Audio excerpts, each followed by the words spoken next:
Hi, எல்லோரும் எப்படி இருக்கீங்க? இன்றைக்கி நம்ம வீட்டில் தனி மிளகாய் பொடி எப்படி அரைக்கும்னு பார்க்கலாம். மில்லில் தான் எப்போவும் அரைப்பேன். மில்லில் அரைச்சது முடிஞ்சிட்டு, அதனால் இப்போ அர்ஜென்ட்டுக்கு கொஞ்சம் போல் எடுத்து வீட்டில் தாளிக்குன்னு வச்சுருந்த மிளகாய் இது. இதை எடுத்து அரைச்சிருக்கேன். இதை இங்கே நல்லா மழை இப்போ, அதனால் அடுப்பில் வச்சு சிம்மில் வச்சுருக்கேன். சிம்மிலே வச்சு நல்லா நிறைய நேரம் ஆகும்னா இது இப்படி ஒடிச்சா ஒடியணும், அந்த அளவுக்கு நம்ம வறுக்கணும். இல்லைன்னா அது நமத்து போன போல் இருக்கும். இப்படி ஒடியாது. அப்படி இருக்கும்போது நம்ம அரைச்சோன்னா நல்லா மையாக அரையாது. கொஞ்சம் திரி திரியாக அப்படி இதாக இருக்கும், அரையாது. அது எவ்வளோ நம்ம அரைச்சாலும் அரையாது. நல்லா மையாக அரையணும்னா நல்லா அது ஒடியணும்.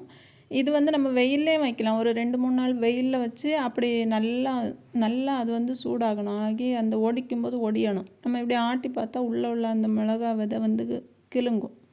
அப்படி நல்லா காய வைக்கணும். காய வச்சு நம்ம மிக்சியில் அரைக்கும்போது மாஸ்க் போட்டிருக்கணும். இல்லைன்னா நம்ம மிக்சி அரைச்சிட்டு அந்த மூடியை ஓப்பன் பண்ணும்போது அந்த காரம் நம்ம மூக்கில் அப்படி இதாகும். அதனால் மாஸ்க் போட்டுட்டு அரைங்க. ஈஸி தான். இதே போல் ட்ரை பண்ணி பாருங்கள். பாய். அர்ஜென்ட்டுக்கு பண்ணுங்கள், இல்லைன்னா வேண்டாம். பாய்.